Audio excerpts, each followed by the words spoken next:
आज से लगभग 80 साल पहले एक खबर ने पूरे देश को हिला के रख दिया था। सुभाष चंद्र बोस प्लेन क्रैश में शहीद हो गए। तारीख थी 18 अगस्त 1945।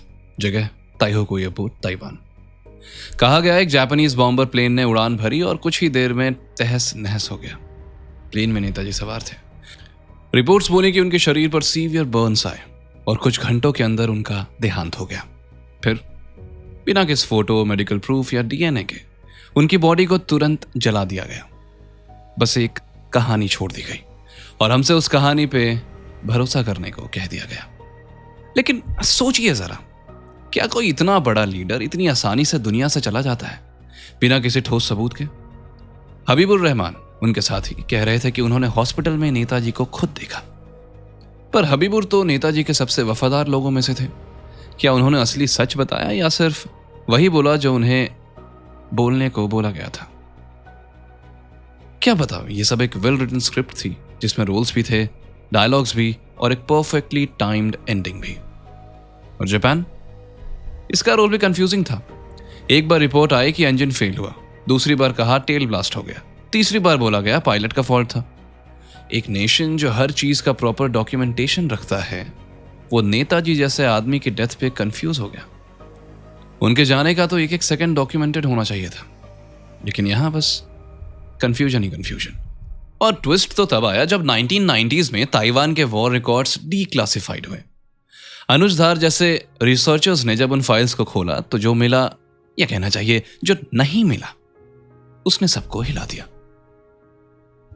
उस दिन 18 अगस्त 1945 किसी प्लेन क्रैश का कोई रिकॉर्ड ही नहीं था। न फायर रिपोर्ट, न हॉस्पिटल का एंट्री लॉग, ना ही एक्सीडेंट का कोई प्रूफ, कुछ भी नहीं। मतलब जिस क्रैश की कहानी पे देश ने इतने साल भरोसा किया, वो क्रैश हुआ ही नहीं। तो सवाल यह है, अगर प्लेन क्रैश नहीं हुआ तो नेताजी गए कहां? क्या वो किसी और देश में छुप गए? क्या उन्होंने डिसअपीयरेंस प्लान किया था? और सबसे बड़ी बात, अगर यह कहानी इतनी फेक थी तो हमें इतने सालों तक क्यों बताई गई? जवाब मिलता है पॉलिटिक्स में। 1947 के बाद गांधी नेहरू मॉडल स्टैब्लिश करना था। नेताजी की आइडियोलॉजी अलग थी, डायरेक्ट, फियरलेस और रिवॉल्यूशनरी। अगर वो वापस आते तो पूरा पॉलिटिकल इक्वेशन हिल जाता।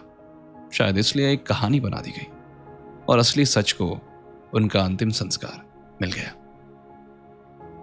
Hello and welcome back to India unveiled. और आज हम बात करने वाले हैं एक ऐसे शख्स की जो इंडियन हिस्ट्री का बहुत ही प्रोमिनेंट हिस्सा है। उनका नाम है सुभाष चंद्र बोस, जिनको जाना जाता है नेताजी के नाम से। तो विदाउट एनी डिले शुरू करते हैं। सुभाष चंद्र बोस, डेड और अलाइव।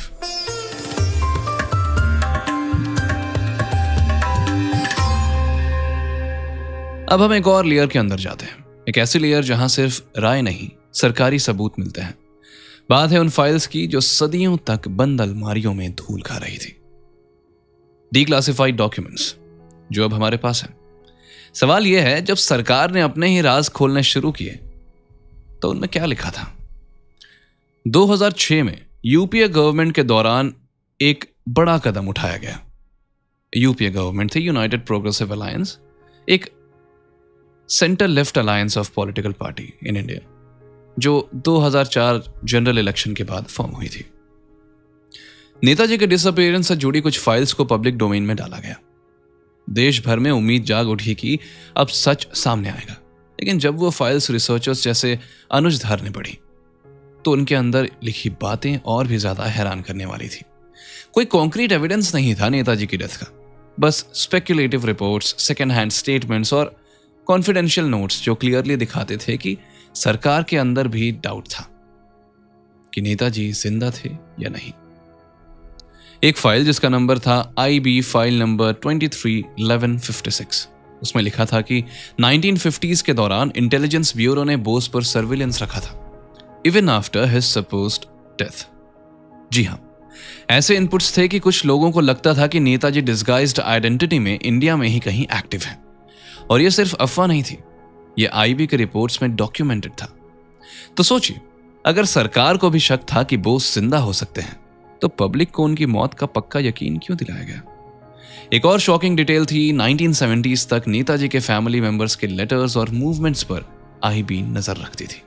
इनमें कुछ लेटर्स नेताजी के नेफ्यूज के नाम थे।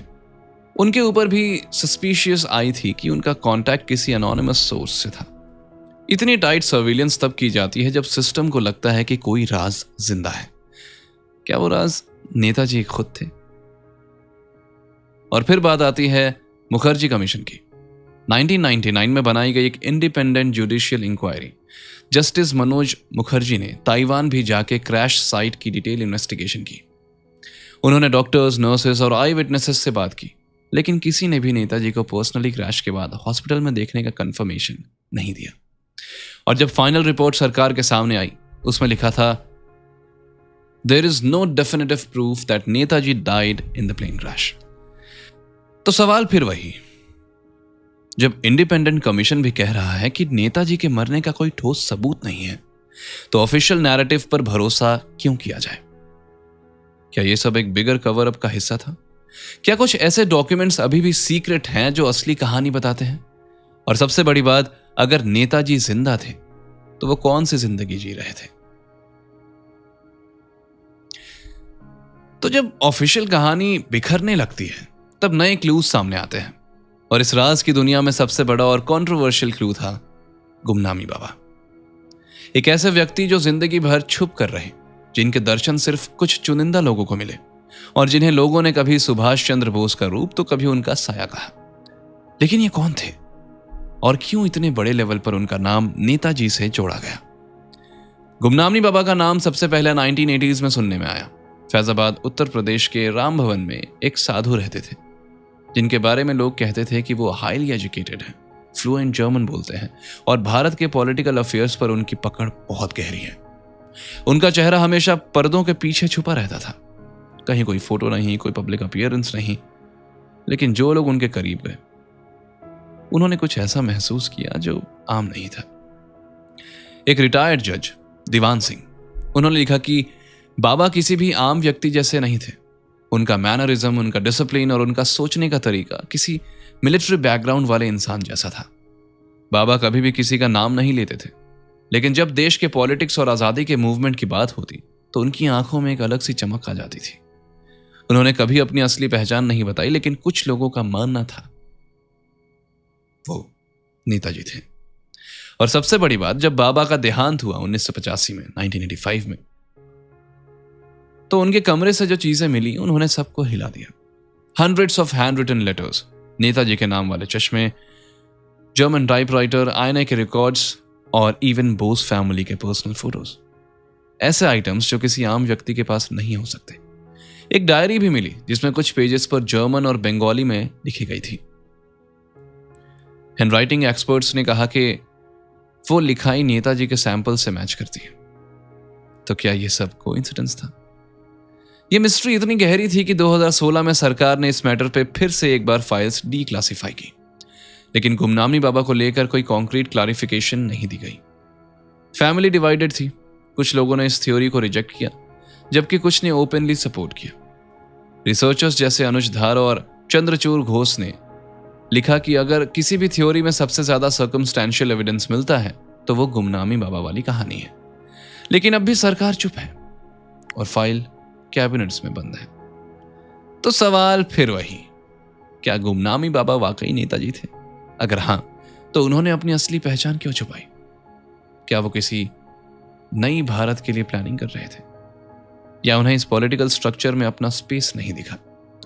शायद वो जिंदा थे, लेकिन अपने असली मिशन के लिए एक गुमनाम जिंदगी जी रहे थे। जब किसी एक कहानी के 1000 चेहरे हो जाएं, तब समझ लीजिए कि कहीं ना कहीं कोई राज छुपा हुआ है। नेताजी के डिसअपीयरेंस को लेकर ऐसा ही हो रहा था। Plane crash theory, Soviet theory, Gumnami Baba theory, हर एंगल में अपनी एक अलग दुनिया थी। लेकिन सबसे गहरा और अनदेखा एंगल था पॉलिटिकल साइलेंस। आखिर क्यों देश की सबसे इन्फ्लुएंशियल लीडरशिप ने इस मुद्दे पर इतने सालों तक चुप्पी साधी रही? सबसे पहले बात करते हैं सोवियत कनेक्शन थ्योरी की। कई हिस्टोरियंस और रिसर्चर्स का मानना है कि 1945 में क्रैश का ड्रामा करने के बाद नेताजी सोवियत यूनियन गए थे, शायद स्टालिन से मदद लेने। नेताजी का विजन था free India with a strong socialist backbone. वो बिलीव करते थे कि सोवियत हेल्प के बिना ब्रिटिश एम्पायर के अगेंस्ट लड़ाई जीतना मुश्किल था। कुछ रिपोर्ट्स कहती हैं कि बोस को सोवियत गुलाग्स में देखा गया था, लेकिन यूएसएसआर जैसे देश ने कभी इस पर ऑफिशियल कमेंट नहीं दिया। ना हाँ ना। 1950s के दौरान जब इंडिया और यूएसएसआर के बीच दोस्ती गहरी हो रही थी, तब नेहरू गवर्नमेंट ने कभी मॉस्को से बोस के बारे में इंक्वायरी ऑफिशियली नहीं की। यह फैक्ट भी एक डीक्लासिफाइड फाइल में मिलता है, जब एक सीनियर आईबी ऑफिसर ने सजेस्ट किया था कि सोवियत इंटेलिजेंस से नेताजी के बारे में पूछना चाहिए, तो वो रिकमेंडेशन इग्नोर कर दी गई। सवाल उठा था, क्यों? क्या सरकार किसी अनकंफर्टेबल सच से बच रही थी? पॉलिटिकल लीडरशिप के लिए नेताजी का जिंदा होना एक मुसीबत बन सकता था। वो एक ऐसे लीडर थे जो गांधी नेहरू मॉडल से बिल्कुल अलग सोच रखते थे। Militarised nationalism, aggressive freedom struggle और स्ट्रैटेजिक फॉरेन अलायंसेस उनकी कोर आइडियोलॉजी थी। अगर बोस वापस आते तो पावर स्ट्रक्चर का बैलेंस हिल जाता। शायद इसलिए साइलेंस मेंटेन करना एक सेफ ऑप्शन था।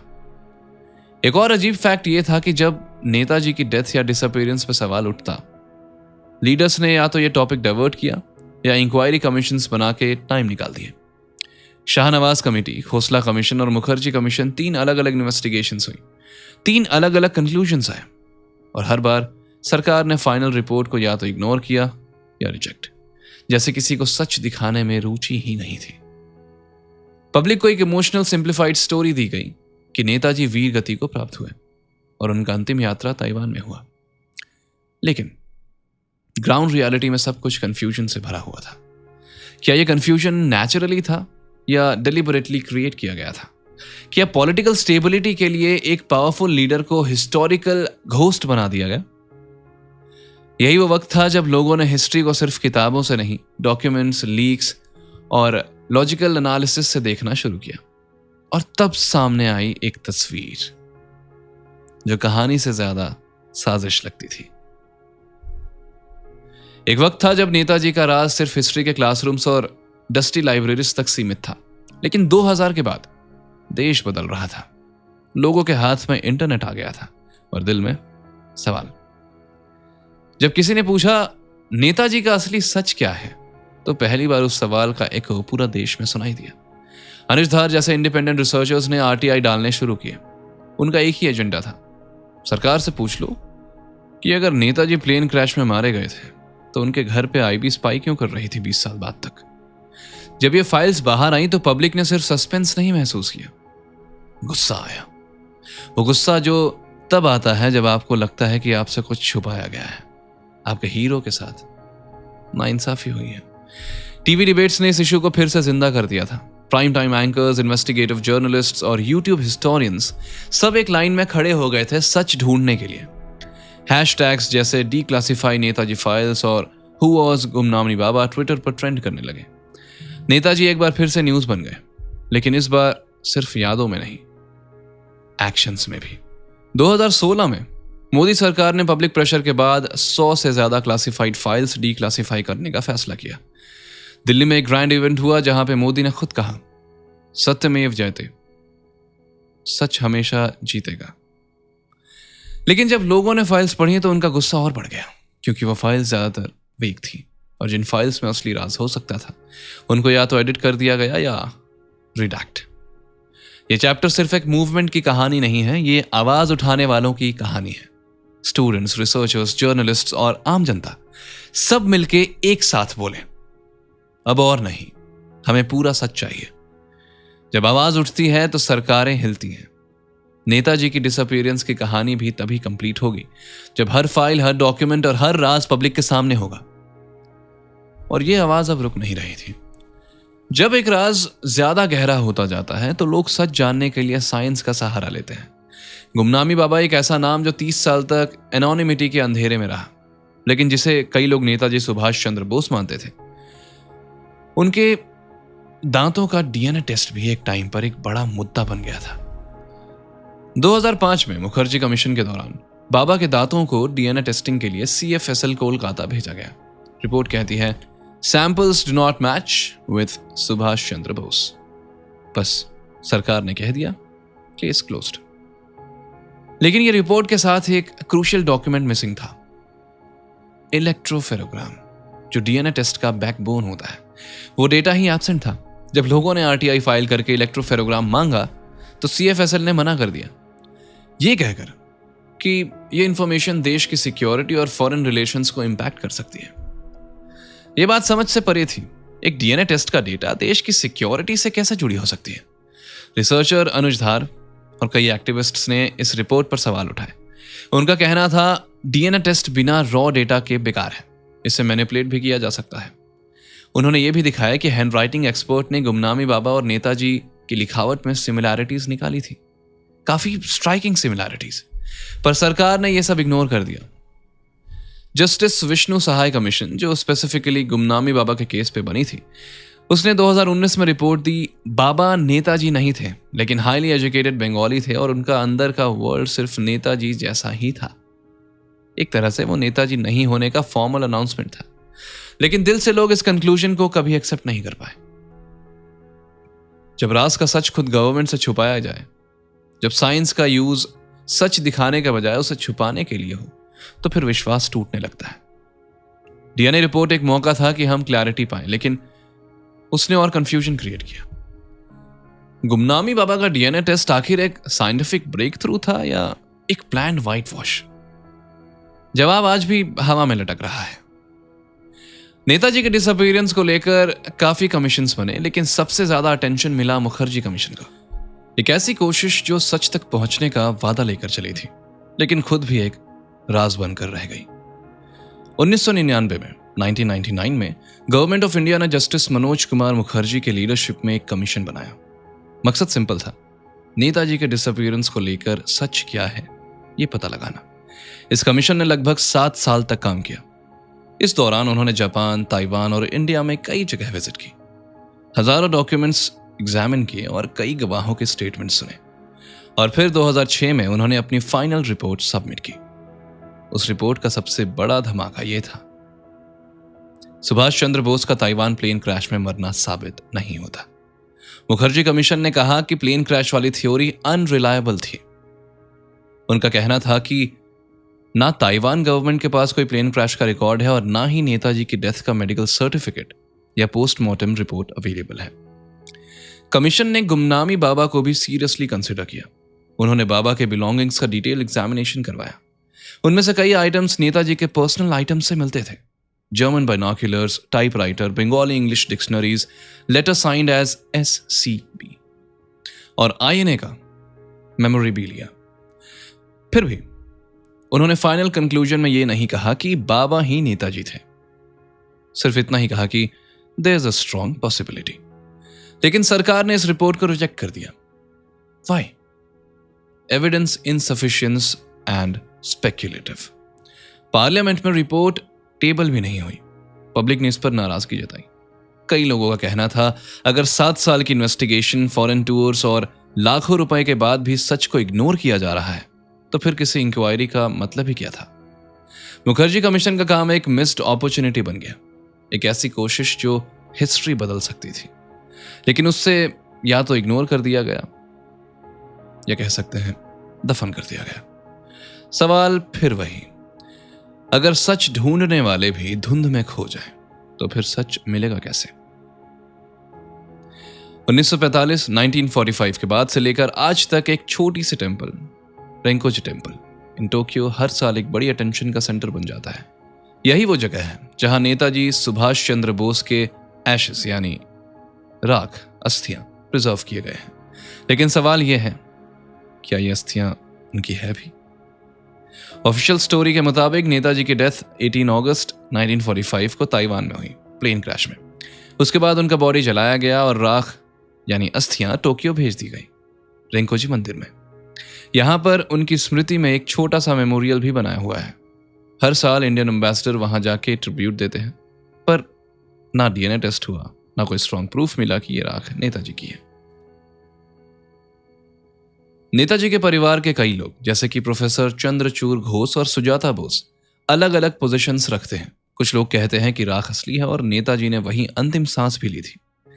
दूसरी तरफ कई लोग इंक्लूडिंग अनुज धार और उनकी टीम आर्ग्यू करते हैं कि ये एक स्टेज्ड नैरेटिव है।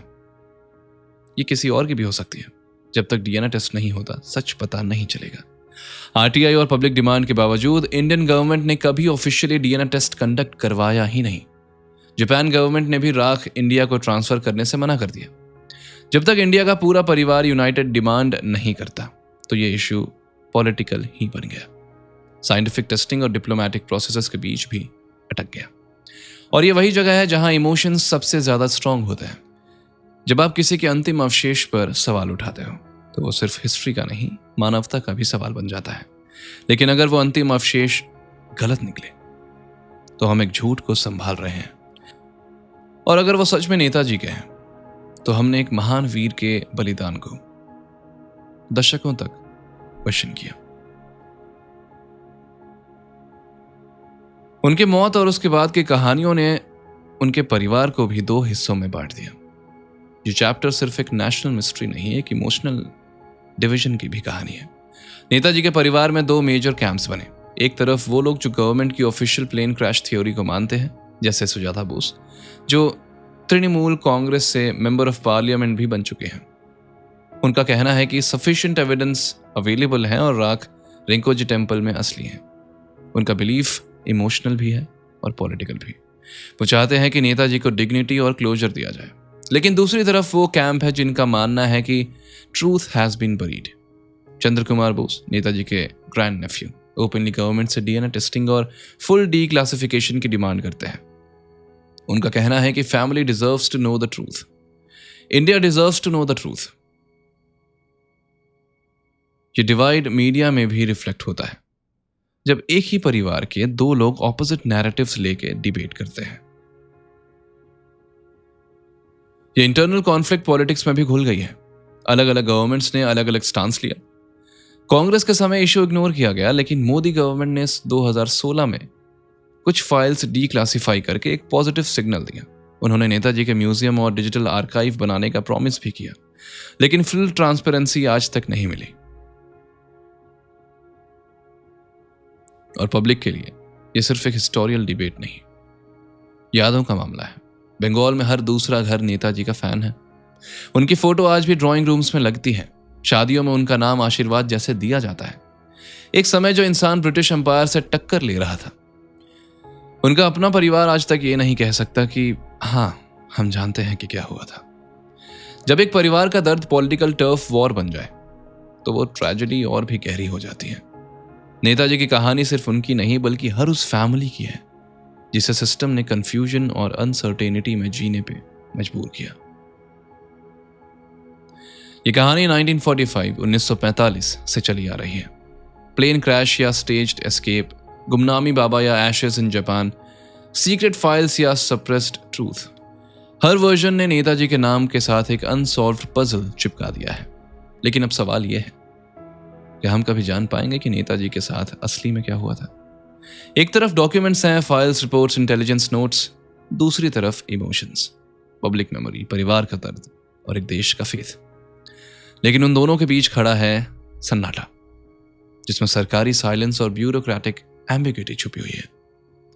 जो लोग कहते हैं कि let the past be the past, शायद वो ये नहीं समझते कि सुभाष चंद्र बोस एक पास्ट नहीं, एक इनकम्प्लीट सेंटेंस है। जब एक फ्रीडम फाइटर जिनका नाम बचपन से हम राष्ट्रगीत के बराबर रखते आए हैं, उनकी मौत एक मिथ बन जाए तो वो सिर्फ हिस्ट्री की हार नहीं होती, वो एक नेशंस कंसाइंस का कोलैप्स होता है। खैर, लोग अब थक गए हैं। हर नए डॉक्यूमेंट्री, हर नए आरटीआई के बाद भी जब जवाब ना मिले तो लोग अंदर से मौन हो जाते हैं। लेकिन फिर भी कुछ लोग, कुछ जर्नलिस्ट्स, कुछ रिसर्चर्स, कुछ ऑर्डिनरी सिटीजन्स आज भी सच की तलाश में लगे हुए हैं। ये उन्हीं लोगों का जुनून है जो इस कहानी को जिंदा रखता है। हो सकता है हम कभी सच जान ना पाए, हो सकता है नेताजी का चैप्टर हमेशा के लिए इनकम्प्लीट रहे, लेकिन एक बात तो तय है, जब तक ये सवाल जिंदा है तब तक नेताजी की याद भी जिंदा है। और शायद यही उनकी असली जीत है। उनका नाम सिर्फ हिस्ट्री बुक्स तक सीमित नहीं बल्कि एक पीपल्स मूवमेंट बन गया है। So this was about Subhash Chandra Bose, still जो कि एक मिस्ट्री है, कि असल में उनके साथ हुआ क्या था। I tried to resolve the mystery as much as I can. I hope you liked this episode. For more such episodes, you can explore the episodes section of India Unveiled. I'll come up with a new episode real soon. Till then, take good care of your health. This is Rakesh signing off from India Unveiled. Thank you for listening.